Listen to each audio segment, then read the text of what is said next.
अब मैं तमाम राजनीतिक मेहमानों का रुख करूं उससे पहले शंभुनाथ शुक्ला जी मैं आपके पास आ जाता हूं। आज ये जो बयानात दिए जा रहे हैं और चुनाव आयोग की जो 2019 में दलीलें नजर आई थी, इनको कैसे जोड़कर आप देखते हैं?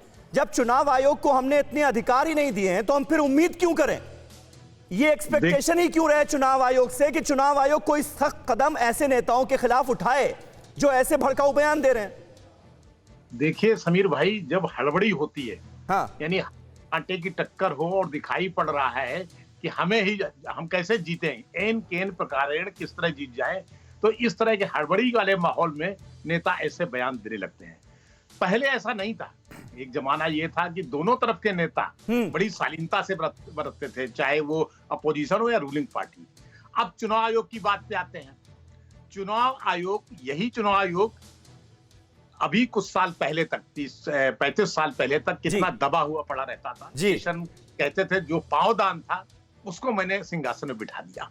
तो यानी पांवदान की तुलना उसके की जाती थी, चुनाव आयोग कुछ नहीं कर सकता है। लेकिन टीएन शेषन ने एकदम माहौल बदल दिया और चुनाव आयोग से सारी पॉलिटिकल पार्टियां डरने लगी, चाहे जितनी उनकी इच्छा भी रही हो कि वो कुछ भी कर सकते हैं, गुंडाई कर सकते हैं, कुछ भी कर सकते हैं, चाहे वो रूलिंग पार्टी हो, अपोजिशन पार्टी हो, सब डरे कि नहीं डरे।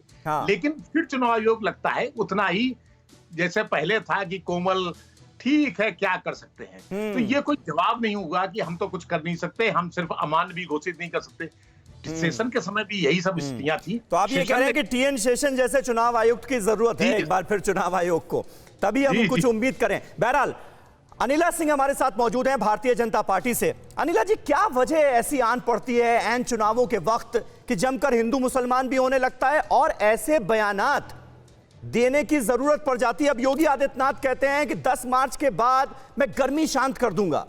मुजफ्फरनगर और कैराना के कुछ इलाकों में लोगों की गर्मी बढ़ रही है, गर्मी शांत कर दी जाएगी। इस तरह के बयानात की क्यों जरूरत है? मेरी सबको राम राम। और समीर जी, जो योगी आदित्यनाथ जी ने कहा उसका आप संदर्भ समझिए। अभी पीछे हमने देखा था, सबने देखा है, खूब वायरल हुआ है कि किस प्रकार से कैराना की अगर मैं बात करूं, मेरठ की अगर मैं बात करूं, तो समाजवादी पार्टी के जो कैंडिडेट हैं या कैंडिडेट के जो सपोर्टर्स हैं, उन्होंने किस प्रकार की भाषा का प्रयोग किया। उन्होंने कहा कि जाटों में हम घुस भर देंगे। फिर जयंत चौधरी जी का भी वीडियो सबने देखा है, खूब वायरल हुआ कि जाटों का क्या मैंने ठेका ले रखा है। तो पश्चिमी उत्तर प्रदेश में जब ये कहा जाएगा कि हम घुस भर देंगे और जो नेता अपने आप को जाटों की राजनीति का सबसे बड़ा चेहरा दिखाकर आज की तारीख में चुनाव में उतरे हुए हैं, वो कहते हैं मैंने क्या ठेका ले रखा है इन लोगों का। तो आप बताइए, योगी आदित्यनाथ जी ये नहीं कहेंगे कि भाई जिनको बहुत गर्मी चढ़ रही है उनको ठंडा करना मुझे आता है। और ये देखिए, अगर ये तो बयानबाजी हुई, अगर मैं ये कहूं कि भाई ठीक है, उत्तर प्रदेश में क्या ऐसे जघन्य अपराधी हैं, उनकी जो बहुत गर्माहट थी उसको ठंडा किया नहीं, तो कैराना और मुजफ्फरनगर में कहां गर्मी दिखाई दे रही है आपको? क्योंकि योगी आदित्यनाथ कह रहे हैं ना भाई कि 10 मार्च के बाद हम इसे शिमला बना देंगे, तो वो कौन से इलाके हैं वेस्टर्न यूपी के जिन्हें शिमला बना दिया जाएगा? समीर जी ये बताइए, आदिल चौधरी कौन है? नाहिद हसन के जो सपोर्टर्स हैं, उन्होंने नहीं कहा क्या कि हम घुस भर देंगे जाटों में? तो नाहिद हसन ने क्या कहा उसका जवाब तो वंदना जी देंगी ना। आप तो बीजेपी नेताओं का जवाब दीजिए। नहीं, मैं क्यों दूं? मैंने दे तो दिया। रफीक अंसारी बोले कि हम ये 5 साल से हिंदू गर्दी चल रही है, इनके अलग अलग नेता बोले हिंदू गर्दी चल रही है, इनके नेता बोले कि हम जाटों में घुस भर देंगे। तो योगी आदित्यनाथ जी कहेंगे कि भैया घुस भर दो। हाँ, चलिए ठीक है, यानी जो बयान दिया गया वो जायज है, वाजिब है। संदीप चौधरी साहब आरएलडी से हमारे साथ मौजूद हैं, क्योंकि आरएलडी पर ही आप हमले बोल रही हैं। संदीप चौधरी साहब, आपके नेता भी तो बयान दे रहे हैं ऐसे, अब ये चर्बी उतार दें, ये क्या बयान है और क्या कहना चाह रहे हैं आपकी बीजेपी नेताओं की चर्बी उतार देना? देखिए समीर भाई, ये शुरुआत किसने की है? ये आज से नहीं है। ये बिगड़े बोल में आपको याद दिला दूं, किसने कहा था गोली मारो सालों को? आपको अच्छे से याद होगा। किसने कहा था दिल्ली चुनाव के वक्त प्रवेश वर्मा का बयान? आपको याद होगा कि जहां भी मस्जिद है, मज़ारें हैं, सबको उखाड़ के फेंक देंगे, हमारी सरकार बनवा दो। ये जहां भी जाते हैं, ये बंगाल में जाए वहां भी इसी तरीके की नफरत इन्होंने फैलाने का काम किया। ममता बनर्जी ने इनका सुपड़ा साफ करके भेज दिया। ये लोग महाराष्ट्र गए थे, इसी तरीके की नफरत परोसने के लिए महाराष्ट्र गए थे, वहां से उद्धव ठाकरे ने इनका बिस्तर गोल करवा दिया। उसके बाद ये लोग राजस्थान गए थे, अशोक गहलोत पूर्व अब आज की टाइम में तो बहुत पुराने और बूढ़े नेता हैं, उन्होंने इनका सुपड़ा साफ कर दिया।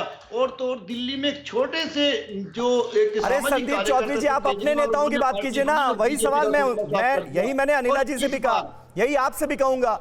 आप तो ये बताइए ना कि जयंत चौधरी ये क्या कह रहे हैं, आपके पार्टी और समाजवादी पार्टी का गठबंधन है, गठबंधन के उम्मीदवार किस तरह की बातें करते हुए वायरल वीडियोस में नजर आते हैं, आप तो उसका जवाब दीजिए, या अनिला जी की तरह आप भी कह दीजिएगा कि मैं अपने नेताओं पर क्यों जवाब दूं।